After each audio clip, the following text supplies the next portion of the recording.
Cooking time சேனலில் கேழ்வரகில் ஒரு குணுக்கு செய்ய போகிறோம். அதில் நாட்டு சர்க்கரையில் பாவு காய்ச்சி ஆவியில் வேக வச்சு பால் கொழுக்கட்டை மாடல் வரும். அது எப்படி செய்யலான்னு வீடியோக்குள்ளே போகலாம் வாங்க. கேழ்வரகில் இது நம்ம எப்படி பால் கொழுக்கட்டை எப்படி நம்ம இதில் போடுறோமோ ஆவியில் வேக வச்சு அதே போலயே இருக்கும். இது கேழ்வரகில் செய்கிறேன். நாட்டு சர்க்கரை போட்டு செய்கிறது பால் காய்ச்சி. இப்போ இதில் கேழ்வரகு மாவு எடுத்துருக்கேன். கொஞ்சம் போது உப்பு போட்டுருக்கேன்.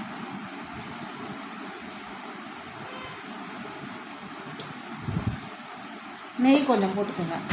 நெய் எதுக்குன்னா நல்லா சாஃப்டாக இருக்கிறதுக்கு தான். அதே போல் வாசமும் இருக்கும் நல்லா. இதில் கொஞ்சம் நெய் போட்டுக்கிட்டேன். கொஞ்சமாக உப்பு போட்டுக்கோங்க. இந்த மாதிரி பிசைஞ்சு உருண்டுற பதத்துக்கு வரணும். கொஞ்சம் பார்த்து தண்ணி ஊற்றுங்க. கொஞ்சம் தண்ணி உங்களுக்கு கூட போயிட்டாலும் குழன்னு ஆகிடும். அதனால் திட்டமாக ஊற்றிக்கிங்க. இது பாருங்கள், இதெல்லாம் இட்லி பானையில் ஆவியில் இந்த கேழ்வரகு குணுக்கு இங்கே பாருங்கள் இதில் வச்சாச்சு. இதில் சர்க்கரை பாவு கொதிச்சிருச்சு நல்லா. அவ்வளோதான். இதில் ஒரு 10 நிமிஷம் வேகட்டுங்க. இந்த பாவு நல்லா கொதிக்க வச்சுருக்கேன்.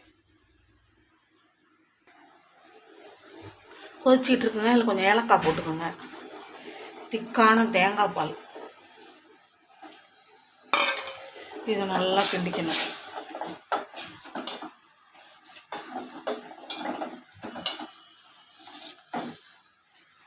இறக்கி வச்சிடலாம். பாருங்க, ஆவியில் வேக வச்சு எடுத்துருக்கேன். இதே இதில் போடணும். கொஞ்சம் நேரம் கொதிக்க விடும்.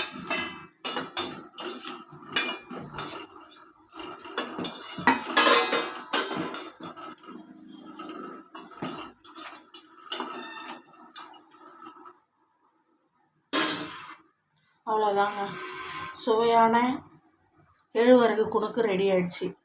இதை ஃபஸ்ட்டு நீங்கள் உப்பு போட்டு கொஞ்சம் நெய் ஊற்றி மாவை பிசைஞ்சி ஆவியில் வேக வச்சு இட்லி பானையில் வச்சு வேக வச்சு எடுத்து வச்சுக்கோங்க. அடுப்பில் வெள்ளை நாட்டு சர்க்கரை போட்டு காய்ச்சி 2 ஏலக்காய் போட்டுக்கோங்க.